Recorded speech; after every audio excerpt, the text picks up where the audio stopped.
Hello student, this is the another important video on what important sections you need to refer for your strategy of preparation when you are preparing for the subject which is Specific Relief Act 1963. Specific Relief Act 1963 अगर आप prepare कर रहे हो तो question ये आता है कौन से वो important sections हैं जो आपके लिए बड़े important हैं for the purpose of prelims. अगर आप प्रीलिम्स की बात करोगे तो there are only total 42 section in the whole SRA. तो ऐसा कोई ऐसा सेक्शन नहीं है जिसको आपको अवॉइड कर कर आप सोचो कि आपने प्रिपरेशन कंप्लीट कर ली है, बिकॉज बट इंपॉर्टेंट ये है कि कुछ ऐसे सेक्शंस होते हैं जिससे कंटिन्यूसली लगातार आपके एग्जामिनेशन में क्वेश्चन आ रहे होते हैं प्रीलिम्स में एंड मेंस में. तो हमारे इस वीडियो में हम सिर्फ वो सेक्शंस देखेंगे जो repeatedly are remain active in the examination paper of judiciary. तो जैसे पहला जो सेक्शन अगर मैं आपको रिफर करूं एसआरए पूरे एसआरए में कि कौन सा वो सेक्शन है जिसको आप कोट करोगे for your starting of preparation and SRA, and that is section 4. क्योंकि डेफिनेशन क्लॉज तो पढ़नी है बट सेक्शन 4 आपको क्यों पढ़ना है, बिकॉज सेक्शन 4 में आपको बताया गया है कि नेचर ऑफ एसआरए क्या है. सेक्शन 4 आपको बताता है कि nature of SRA that it enforce civil individual right, it does not enforce penal laws. तो यहाँ पर एक तो क्वेश्चन 4 हो गया सेक्शन 4 जिसमें कि प्रीलिम के क्वेश्चंस बनते हैं कि सिविल नेचर है या प्रोसीजरल है या क्रिमिनल है, आप इसका आंसर सेक्शन 4 से दोगे. देन फिर एक और इंपॉर्टेंट सेक्शन है सेक्शन 5 और इसको हमेशा आप एक सेक्शन के साथ पढ़ोगे, that is section 6. Section 5 section 6 दोनों को अगर आप मिलाओ तो ये रिकवरी कराते हैं, आपको पहली रेमेडी प्रोवाइड करते हैं recovery of property which is immovable. अब आप देखिए कि अगर आप इमूवेबल प्रॉपर्टी की रिकवरी कराते हो तो आपके दो सेक्शंस इन्वॉल्व हो रहे हैं, एक हो रहा है सेक्शन 5 और दूसरा हो रहा है सेक्शन 6. दोनों ही आपको पढ़ने हैं for the purpose of prelim, क्योंकि सेक्शन 5 में आपसे वो इतना क्वेश्चन पूछेंगे कि कौन सा एसआरए का सेक्शन है जिसमें on the basis of ownership title आप सूट क्लेम करोगे, तो आपका आंसर होगा सेक्शन 5. लेकिन जैसे ही उनका क्वेश्चन चेंज होकर ये हो जाएगा कि on the basis of possession of the property under which section you will be protected the possession, तो आपका आंसर होगा सेक्शन 6. दोनों में ही प्रोसीजर आपका सीपीसी का है, लेकिन इसमें एक कॉम्प्लेक्स प्रोसीजर यानी complete procedure of CPC follow होता है. सेक्शन 6 में स्पीडी रेमेडी है. ठीक है, इसके बाद another section which you need to refer is section 7, क्योंकि सेक्शन 7 में पूछते हैं कौन सा वो सेक्शन है जो मूवेबल प्रॉपर्टी को रिकवर करने की रेमेडी दे रहा है. Section 7 as always to be read with section 8, क्योंकि यहाँ पर वो सर्कमस्टांसेस दिए गए हैं जबकि किसी को आप कंपेल करोगे कि आपको आपकी मूवेबल प्रॉपर्टी वापस करे. अनदर सेक्शन सेक्शन 9 क्यों इंपॉर्टेंट है, क्योंकि सेक्शन 9 में आपसे सिंपल सी एक बात पूछी गई है कि अगर जब भी कभी कोई आपके अगेंस्ट स्पेसिफिक रिलीफ की रेमेडी मांगता है तो आप हो डिफेंडेंट, तो आपको एज अ डिफेंडेंट कौन से डिफेंसेस अवेलेबल हैं, तो कौन सा सेक्शन बात करता है, section 9. And then section 10 is very important because section 10 gives you the remedy of specific performance of contract. Now the nature is completely changed. Now the shall word is used with the Amendment Act of 2018. अभी हमको ये जो remedy मिलती है specific performance की, ये shall में convert हो गई है. तो ये सेक्शन हमेशा पहले भी पूछा जाता था जब यहाँ पर सिर्फ प्योर डिस्कशन थी. आज ये कंप्लीटली मैंडेटरी प्रोविजन है जहां पर कोर्ट को आप कंपेल कर सकते हो, तब भी ये इन सेक्शन इंपॉर्टेंट है. देन आपका सेक्शन जो कि ट्रस्ट से रिलेटेड है सेक्शन 11. इसके बाद क्या किसी पूरे कॉन्ट्रैक्ट को परफॉर्म करना होता है या कॉन्ट्रैक्ट का some part of the contract के लिए आप रेमेडी ले सकते हो, सेक्शन 12 इज इंपॉर्टेंट. सेक्शन 12 में आपको ये बताया जाता है कि कॉन्ट्रैक्ट का अगर एक पार्ट जिसको आप इनकैपेबल टू परफॉर्म हो, the part which is capable to be perform, what are the circumstances when you will get the remedy to compel other person for a specific performance of that part of contract which is capable to be performed. ठीक है.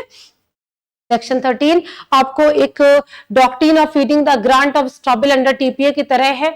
Section 14 section 16 दोनों section आपके लिए important है क्योंकि section 14 में आपको वो 4 सर्कमस्टांसेस दिए हैं जबकि आपको स्पेसिफिक परफॉर्मेंस की रेमेडी नहीं मिलेगी. It is an exception of section 10. Another section is section 16 which says that when the plaintiff has in himself in default, तो उसको स्पेसिफिक परफॉर्मेंस की रेमेडी नहीं मिलेगी। अगर plaintiff has is himself not willing to perform is part of contract, has varied the terms of contract, has himself committed the fraud with the defendant, तो वहां पर remedy नहीं मिलेगी। द हेडिंग जो यूज की गई है वो यूज है पर्सनल बार्स। तो अगर आपसे क्वेश्चन आएगा कि which section deals with personal bars on the remedy of specific performance, आप आंसर लिखोगे सेक्शन दैट इज 16। वो भी इंपॉर्टेंट है, पढ़ना पड़ेगा आपको, छोड़ोगे नहीं। मैं 17, 18, 19 इनको मैं छोड़ रही हूँ। I am going toward section 21। Section 21 which provides you compensation in addition to the relief of the remedy of specific performance। इसके बाद आपको सेक्शन जो सबसे इंपॉर्टेंट है वो है सेक्शन 26, क्योंकि सेक्शन 26 में आपको रेमेडी ऑफ रेक्टिफिकेशन दिया गया है। हमेशा इससे क्वेश्चन बनता है कि which section deals with rectification. Please remember, rectification of document word use है, सिर्फ और सिर्फ कॉन्ट्रैक्ट नहीं बल्कि अदर डॉक्यूमेंट्स पर भी रेक्टिफिकेशन हो सकता है। इसके बाद एक और सेक्शन इंपॉर्टेंट है, that is section 27, read with section 28।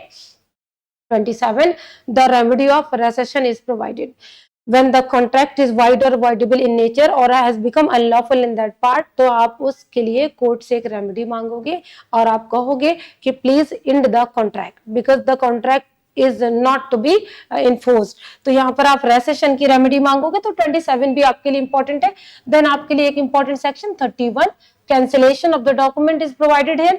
31 के बाद फिर आप एक और सेक्शन पढ़ते हो, that is 34, which talks about declaratory decree।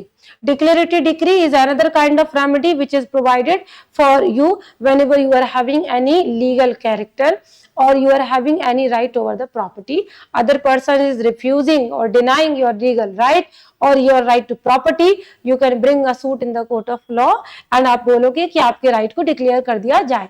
Section 34, ये रेमेडी आपकी जजमेंट इन रेम है या जजमेंट इन पर्सोनम है? आंसर इज फॉर जजमेंट इन पर्सोनम, क्योंकि आपने इसके सेक्शन 35 के साथ पढ़ना है। द वेरी इंपॉर्टेंट सेक्शन का जो ग्रुप है वो फिर आपको इंजंक्शंस में पढ़ना है, और मैं आपको बताऊं कि इंजंक्शन में आपके लिए सेक्शन 36 से शुरुआत होती है प्रिवेंटिव रिलीफ की, लेकिन आपसे बहुत ज्यादा ये क्वेश्चन पूछा जाता है कि इंजंक्शन का क्लासिफिकेशन किस सेक्शन में दिया गया एसआरए में। तो आप सेक्शन 37 पढ़ के जाओगे because it is obviously important because it talks about classification of injunction into temporary and permanent. इसके बाद आपका जो परमानेंट इंजंक्शन होता है वो कौन से सर्कमस्टांसेस है जब कोर्ट आपको परमानेंट इंजंक्शन की रेमेडी देगा, which is provided under section 38।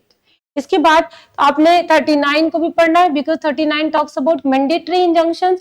आप मैंडेटरी इंजंक्शंस की बात करते हो, ये अपने आप में एक यूनिक काइंड का इंजंक्शन है जिसमें कोर्ट डिफेंडेंट से कुछ करने के लिए बोलता है। अदरवाइज इंजंक्शन की आप रेमेडीज देखोगे तो कोर्ट डिफेंडेंट को कुछ ना करने के लिए, कुछ प्रिवेंट करने के लिए बोलता है, लेकिन मैंडेटरी में direct the defendant to do something, right. इसके बाद फिर आपने एक और सेक्शन पढ़ना है इसी ग्रुप के साथ, वो है आपका सेक्शन 41। 41 आपको 38 के साथ पढ़ना होता है क्योंकि 38 talks about when the court will grant you the remedy of injunction. लेकिन कोर्ट कौन से वो सर्कमस्टांसेस हैं जिसमें आपको रेमेडी देने से मना कर सकता है। तो 41 आपको एक कंप्लीट लिस्ट देता है जिसमें कोर्ट आपको इंजंक्शन की रेमेडी नहीं देगा, रिफ्यूज कर देगा। तो ये वो सारे सेक्शंस हैं जिनको आपको पढ़ना होता है। 42 अगर आप लास्ट सेक्शन की तरफ देखो तो वो यही कहता है कि अगर किसी कॉन्ट्रैक्ट में कुछ आपको करना भी है, कुछ नहीं भी करना है, तो नहीं करने वाली चीज के लिए रेमेडी मिल सकती है। हालांकि जो आपके इंपॉर्टेंट सेक्शंस है वो दीज 10 इंपॉर्टेंट सेक्शंस है for the purpose of prelim examination. You can go through it, you can prepare them through the bare act and then you can say कि ये सेक्शंस आप अवॉइड नहीं कर सकते। Although in the starting of my video I told you that सिर्फ 42 sections है, हर section important है। लेकिन अगर मैं आपको 10 इंपॉर्टेंट सेक्शंस को कैटेगराइज करूं, then I will choose these 10 sections which you go through for prepare your examination for SRA. Thank you so much for watching this video.